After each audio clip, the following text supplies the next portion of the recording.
everyone. Welcome back to Relax with Animal Facts. I am Steph Wolf, and today I am going to be learning with you about our furry, scaly, or possibly even slimy friends. And in today's case, it is definitely going to be not a furry friend, but rather a feathery friend, because we are covering the oh so wonderful Shoebill Stork. This episode is of course a very, very special listener episode dedicated to Carrie and to her daughter. Carrie wrote in asking for this amazing creature and also sent along with this creature some videos of what they look like. And I have to be honest with you, if you have not seen this creature before, I don't think that I can do it any justice of trying to describe it in words, but rather when you get an opportunity, I suggest that you Google or go anywhere where you can find a video or a picture of this animal, because it is truly a surreal looking bird. But anyways, I don't want to jump ahead. Carrie and your daughter, I don't have her name, but I would like to thank you for writing in and for your listenership.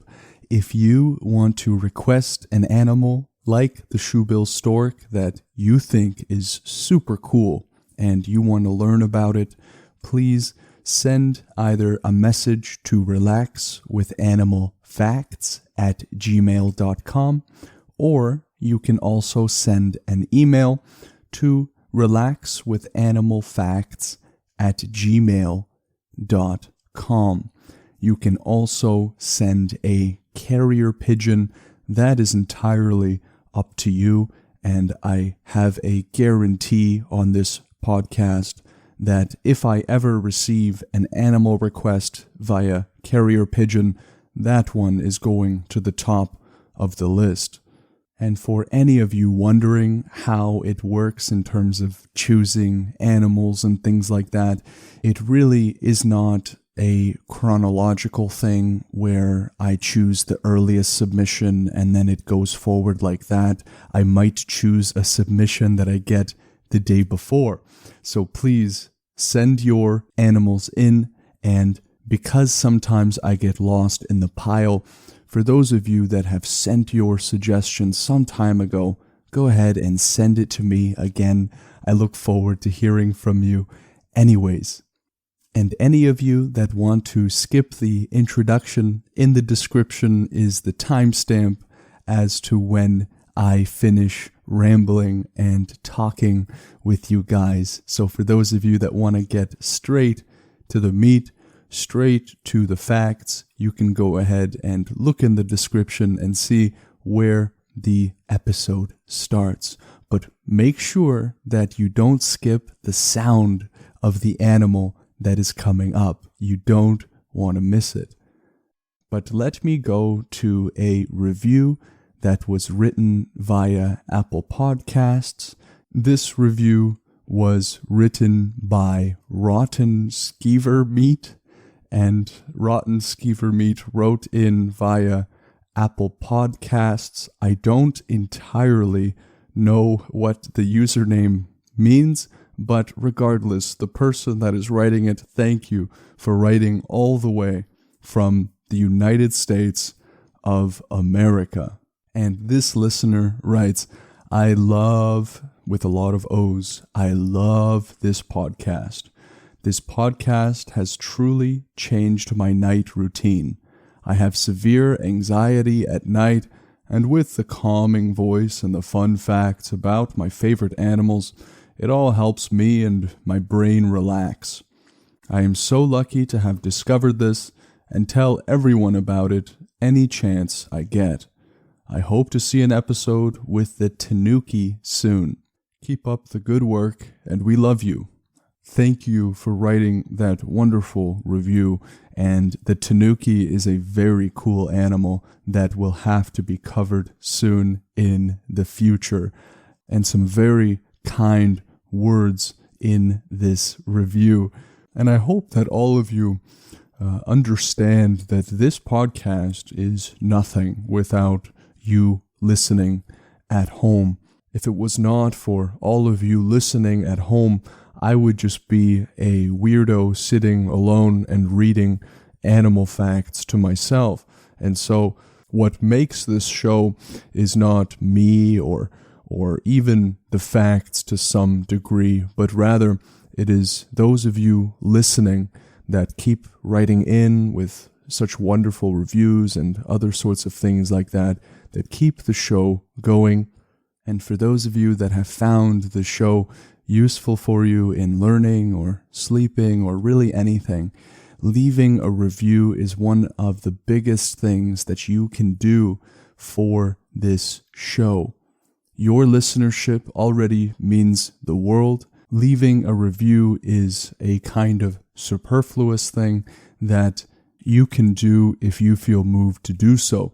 But otherwise, you keeping me good company as we go through facts of some amazing animals is all I can ever ask for. And so let me just say where I got these facts from before we get into the portion of the show we are waiting for. The first one is justbirding.com, and the second one is shoebillbird.org. For those of you that want to learn more about this seriously cool bird, make sure to go to those resources. Without them, I would not have been able to make this episode. And now, if you can pay attention to perhaps where you're feeling any of the tension that you are carrying. It could be in your shoulders, it could be sort of in the head, in the neck, in the legs. Who knows? Everybody is different. You might actually not be tensing at all, but I think that would be the more uncommon experience. And so you can do your best to try to relax all of those parts of your body that are carrying a good deal of stress as we go into this immersive experience together into the swamps and marshes of Central Africa, where the Shoebill Stork resides.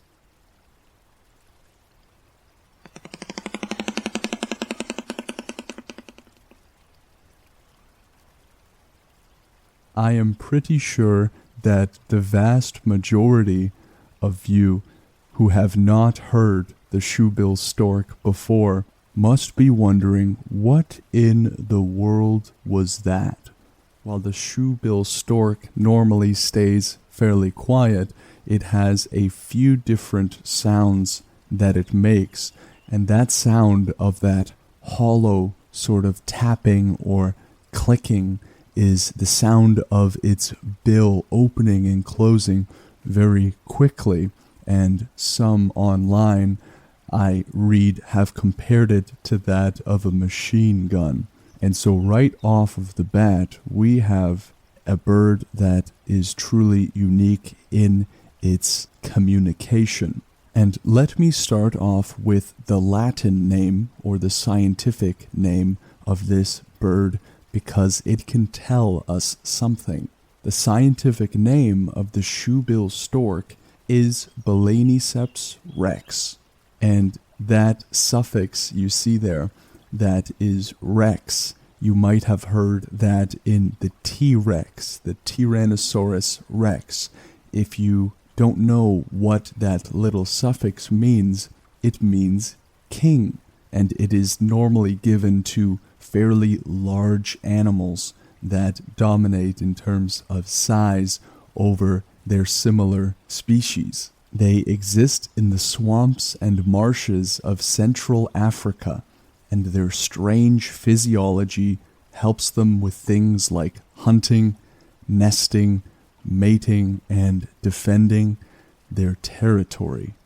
And we will be going more into that strange physiology and anatomy in just a second. But I just want to go off on the hunting portion. This bird can eat big fish like lungfish, eels, and catfish, but also things like Nile monitor lizards, snakes, and wait for it, crocodiles. Not full-grown crocodiles, mind you, but baby crocodiles. We have a bird that eats crocodiles and monitor lizards and big snakes. This bird is seriously cool. This animal is going to live to be about 35 years in the wild, while in captivity it is going to live a little bit longer, as is often seen, at about 50 years of age. So that includes places like zoos and whatnot. And in the case of the Shoebill Stork, there is not only a difference in life expectancy between those that are in the wild and those that are in captivity, but also their demeanor or mannerisms are a little bit different. Shoebill storks are notoriously aggressive in the wild, and so people have tended to sensationalize them as the stork of your nightmares and the most terrifying bird in the world. But this is because they mostly live in solitary when they are in the wild, and they are very territorial birds. And that call that you heard at the top of the show is one of those calls that is meant to sort of show off this territorial aspect of them. So they will eat alone, live alone, and even when they mate and are paired together, they will still hunt and eat away from one another. And it is pretty rare to be able to see two shoebill storks next to each other. So if any of you out there are wandering in the swamps and marshes of Africa and you happen to see two shoebill storks, count yourself very fortunate in that moment. But in the stark contrast to this very territorial and aggressive demeanor or behavior that is seen in the wild, in captivity, shoebill storks are going to be gentle and very docile creatures. They are always popular additions to animal parks and zoos because of their very unique and amazing appearance. And they will tolerate all sorts of gawking from tourists that happen to come by and see them. And so I am going to try my best to describe them with the help of this article, along with a few of my own thoughts of what they look like. If you have not yet searched them up out of sheer curiosity, I applaud you. And when you do search them up, see if maybe the picture I am painting of them is really accurate to what you thought they would look like. The first thing is that they are gigantic birds. They will tower over their feathered friends, and along with many of the ones that we have learned about on the show, they will have long, skinny legs and spindly feet. Their wings are very large as well, folding back over their bodies and providing a fluffy layer of coverage. In one of the videos that was sent to me by Carrie, who this episode is dedicated to, it shows the shoebill stork kind of airing out its wings and shaking them around, And when looking at this bird, it is almost as if it is an animatronic sort of bird. They have a very cool way of moving around. It is almost as if it is calculated to the highest degree. When they move around and shake their head, it seems as though they are very intentional and makes it look almost as if they are programmed to move in that way. Their coloring is a blue-white that tends to stand out in their naturally muddy habitats. They tend to be a lighter blue at the top of their heads and a darker, almost navy blue at the tips of their feathers. Their beaks or their bills, however, are the most notable feature of the shoebill stork. This big bill is going to protrude at a massive 7 to 9 inches, which is about 18 centimeters to 23 centimeters, and it looks like something that would be straight out of Jurassic Park. And not only are their bills made of hard, strong keratin, but they also end with a very sharp nail on the upper mandible that is going to help this bird rip right through its prey. And this bill will usually be a yellow color mottled with little white and gray parts as well. The average shoebill is going to measure between 3.5 to 4.5 feet tall. The tallest on record was reported 5 feet. Now, if I was walking around and saw this creature standing like a statue, as it often does, and we'll describe in a second why they do this, but if I were to see such a thing, I would probably run as fast as I could, and the person that I would tell would likely not even believe what I was describing.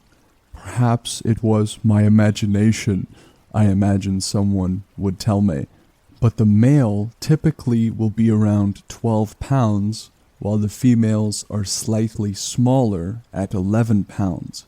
And the overall weight range for shoebill storks is about 8.8 to about 15.5 pounds. So while they are very large birds, they are not going to weigh as much, and perhaps you have already figured out why such a large bird can weigh so little.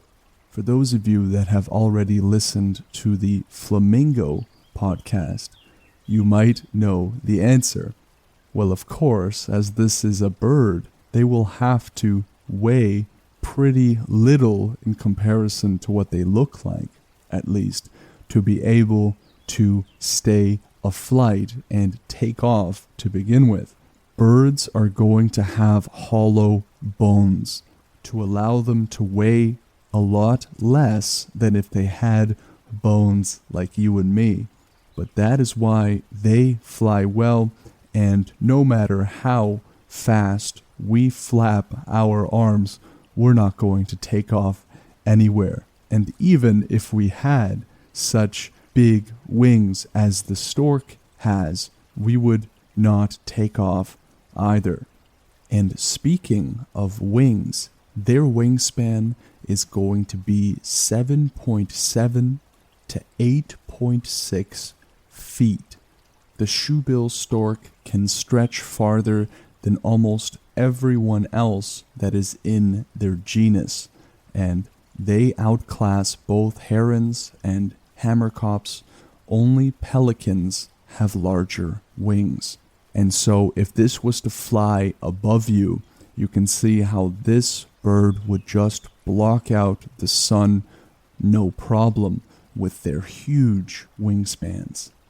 And I have to say that this bird, in terms of all of the birds that I have seen in my life thus far, I think this bird is one that provokes the most awe to me when I see it.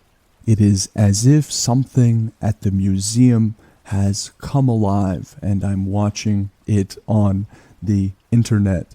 Maybe one day I will be able to see it in person. But regardless, how cool is it that we have such a bird in our midst that we can appreciate and enjoy? And one thing that seems to be important is that the shoebill stork does not seem to be a stork at all. They originally were classified under a label that contains species like the black stork and the marabou stork, and that's why the shoebill stork is still the name that most people use to describe them. However, after genetic testing, some researchers and scientists say that it was determined that they are closely related to pelicans and herons, but not so much to the stork. However, I quite like the name Shoebill Stork, so that is what I'm going to continue to call them. While shoebills have such a huge wingspan, they are not actually the greatest flyers, although they can fly.